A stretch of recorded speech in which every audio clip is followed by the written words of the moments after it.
Goal. So for yoga means the one meaning of yoga is to acquire that the qualities which we don't have, acquire the higher qualities in life, that acquire the higher things in life. Even the liberation, acquiring the liberation, it is also called as yoga. And it's a yoga practitioner that it's in Bhagavad Gita concluding chapter, concluding shloka, it says, Yatra Yogeshwara Krishno Yatra Partho Dhanurdaraha Tatra Shri Vijayo Bhutihi Dhruva Nitir Matir Mama. It's a Yatra, that as a yoga practitioner, that we have it's an obligation to remember the Yogeshwara, that Yogeshwara, Lord of Yoga, that Lord of Yoga in everyone's heart, that where there is a Lord of Yoga is there, and where there is a person willing to act. Only the Lord is there everywhere, but person who is willing to act also is there. That together, it's a bringing together itself, it's a yoga. And when those two are there, there is a definite prosperity is there, and victory is there, and glory is there, and there is a good policy is there, there is a harmony in life is there, and there is a prosperity everywhere. That is it's the meaning, that Lord is there everywhere, but at the same time we also willing to act. It's not only just keeping in the library, but we are also willing to do something towards that one. The bringing together, it's yoga, and when together is there, there is a definitely there will be a prosperity, there will be a glory, there is a wealth and good policy and harmony. There is no discord. That is it's a Bhagavad Gita concluding chapter. That's reassuring that one to all the practitioners. And the Lord of Yoga, that Krishna's birthday that this comes on this Wednesday, and some people they celebrate Krishna's birthday in Shravana Masa. Some people do it in Bhadrapada Masa, and it's a confusion that Acharya Madhva, he wrote a book called Jayanti Nirnaya, one Krishna Jayanti Nirnaya, how to celebrate, when to decide, when is the Janmashtami. There is two things. Sometimes you call it as Janmashtami, sometimes you call it as Jayanti. This time it is called as Krishna Jayanti. And some other, last year it was called as Janmashtami. Why it is called as Janmashtami? Why it is called as Jayanti? There is a meaning for that one. This time is called as Jayanti. And this Wednesday it is Shri Krishna Jayanti. And when it has to be celebrated, Acharya Madhva says, it's a Krishna Jayanti, it can come either in Shravana Masa or in Bhadrapada Masa. It's those two, it can happen in the lunar calendar, it can be either Shravana or Bhadrapada. But in the solar calendar, there is a Simha Arka, that Simha Masa. In the solar calendar, that Simha Masa can come in either Shravana or Bhadrapada. It's Shri Krishna's birthday, it has to be celebrated on Simha Masa. It can be either it's Shravana or Bhadrapada. Some institutions like Chinmaya Mission, they always celebrate in Shravana Masa. They don't follow this Simha Masa, that Simha Masa. When sun enters the yoga. Yeah, that Simha Masa, this time it comes in Shravana Masa. And on the dark fortnight, on the eighth night is Ashtami. On the Ashtami, in the midnight, if Rohini Nakshatra is there, if a Rohini Nakshatra coincides in the midnight, that is called as Jayanti. And if Rohini is not there, Rohini comes on the following day, and Kritika is still there, that is called as Ashtami.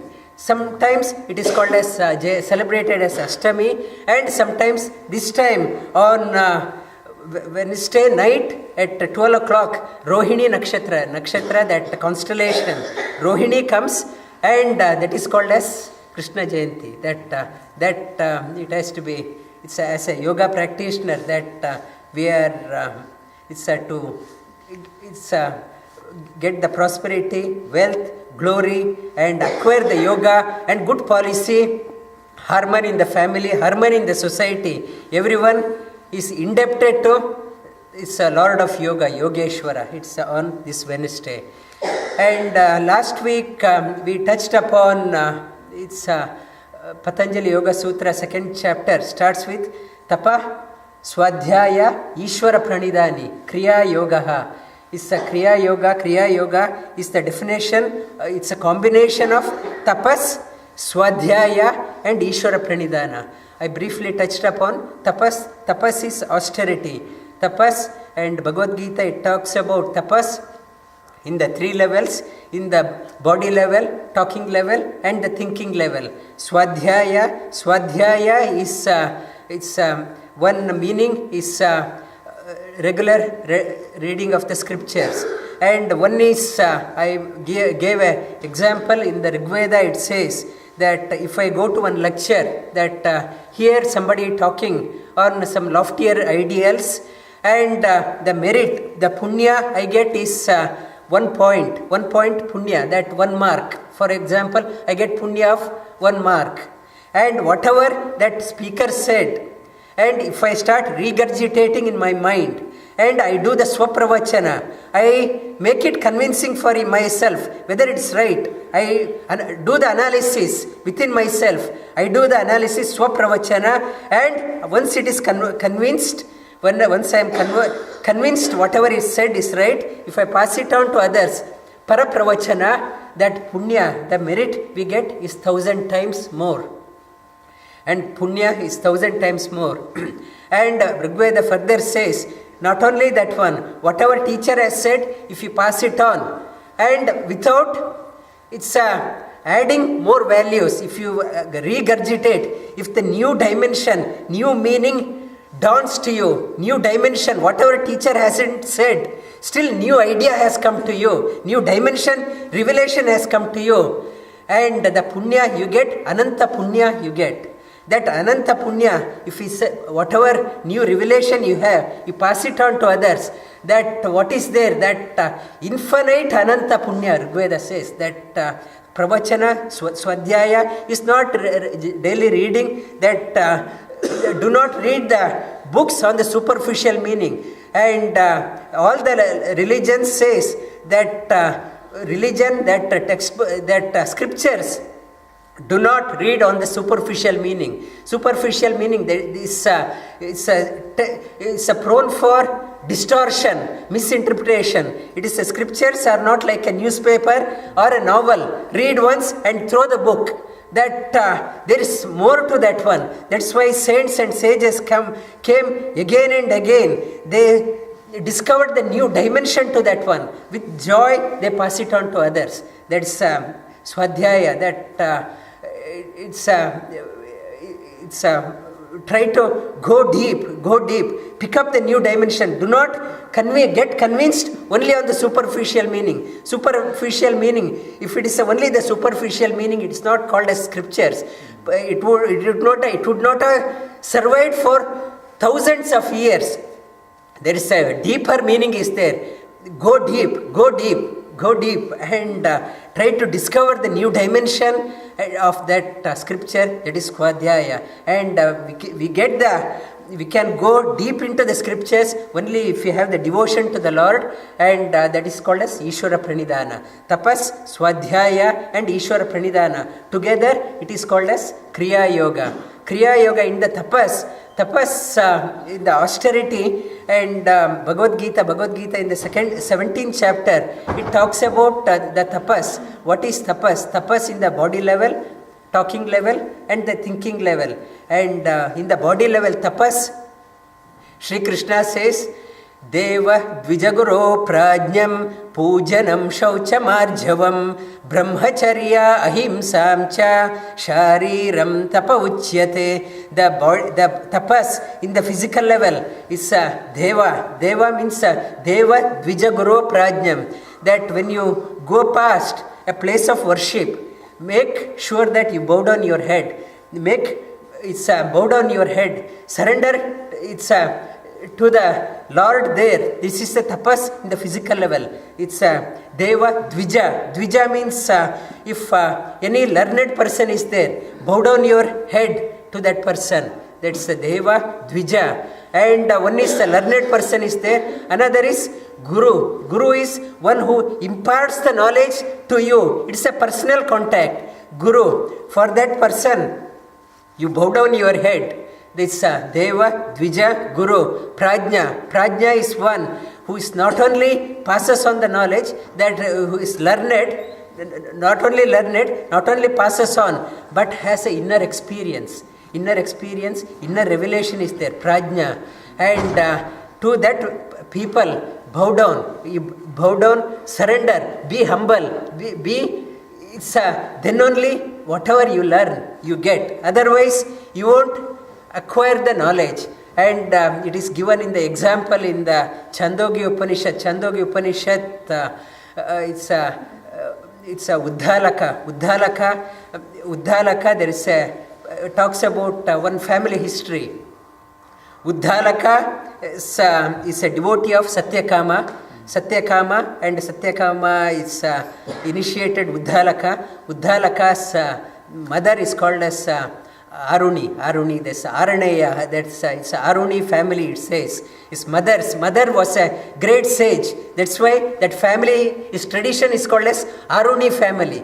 And Uddalaka had two children. One is Shwetaketu, one is Nachiketa. And the two children brought about, they are mentioned in the Upanishad. Through Nachiketa, one Upanishad came about, is Kathopanishad, and Shwetaketu is mentioned in Chandogya Upanishad. And Shwetaketu, very smart boy, very dynamic boy, it's always distinction. Its father saw this merit in this student and he sent him to Gurukula. Whereas Nachiketa, very dull boy and not interested in anything, he said, no point in investing time on this person, let him do household chores. And he didn't send him to Gurukula. He did not send him to university or whatever. He was doing household jobs. And Shwetaketu studied there for 12 years and he came out in flying colors. A+, all A+, for high distinction. And he got the certificate also. He is the best student teacher ever saw. That he was very proud of his achievement. And when he came home, he did not have courtesy even to bow down to his father. He thought, my father, he did not go to Gurukula, he did not study. Why I should bow down? He is an ordinary man. I am a distinction, high distinction. I studied for 12 years, all the scriptures. And the father saw the arrogance in the student, that there is no humility, full of arrogance, full of pride. Father wanted to break this arrogance in the student. And father asked that did your teacher teach you, having known everything, having known that everything is known? Have that taught you? And he started scratching his head and he said, I think my teacher also did not know. Otherwise he would have taught me.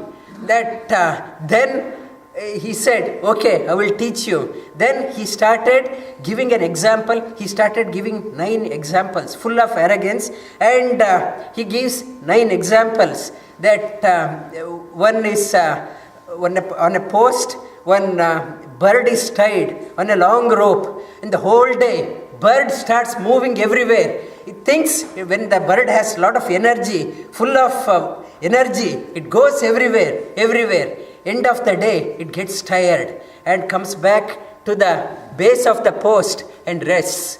And sa atma Tattvamasi. And some people, they take only that letter Tattvamasi, that it's a father's intention. Uddalaka's intention is not to say that you are that God, because he wanted to crush his arrogance. It's sa atma, that in Sanskrita when you read atma, that they drag that atma tattvamasi. And it's in the Sanskrita scriptures, as I mentioned, Swadhyaya, you go deeper, sa atma atatvamasi. That it says that is that supreme is there. When we have energy, vitality, we go, we think we are unstoppable. That end of the day, when the limbs are failing, everything, we come down and you come to the base, foot of the post, Lord. He has to rescue you. You surrender to that one. You are not that God. You surrender to that God. That is the message he passed on. He gave 9 examples such that one. In Shankaracharya's Shankara Vijaya, there are many Shankara Vijayas, around 40 Shankara Vijayas are there. And it's a true biography is not known. That Shankara Vijaya was composed after 1000 years of his passing. About 40 stories are, biographies are there. In one of the Shankara Vijayas says, and Shankaracharya, though he did the Upasana on Sohamasmi, he did that one. And when they are putting him in the fire, in the last minute of his life, he was praying to the Lord Narasimha that raise my hands, rescue me. That he was praying to the Narasimha, please rescue me, lift my hands and rescue me. That even wherever we go, all the saints and sages, they say that surrender, that when we have young and energetic, we think we are unstoppable, but end of the day, you have to surrender to the Lord. That he is the only sole refuge. That is called as Yogeshwara. That we'll continue that one. Tapa, Swadhyaya, it's in the tapas. We saw Deva, Dvija, Guru, Prajnam. It's make sure that you surrender. Don't be arrogant. If you are arrogant, they are not the losers, you are the losers. Whatever you learned, it won't come to you. That if you want that knowledge into you, be humble, have humility, then only knowledge come to you. And it's a Bhagavad Gita in the 2nd chapter. We are learning the person of a stable mind, that Sthita Prajna Lakshana. That what are the Sthita Prajna Lakshana? We are learning that one. Repeat after me. Arjuna Uvacha. This is one of the qualities of the person is walking in the inner direction, in the inner journey. It's Yanisha Sarvabhutanam. When everyone is sleeping, when everything is the darkness for others, everyone is sleeping, this person who is going within, for that person is alert, awake during that time. When everyone is awake for something, some excitement is happening, entire world is going, this person is night time for him. He withdraws. This person is going in the opposite current to the world. In the world thinks, this is the excitement, this is the place of excitement, everyone, entire world goes. This yogi, he withdraws. It's a night time for the yogi. When everyone is in slumber, when sleeping, this yogi is awake. He's awake. This is the quality, it's one of the qualities Shri Krishna mentions, the person of it's a balanced person, one person making the inner journey. These are the qualities mentioned in Bhagavad Gita. Lie down on your back.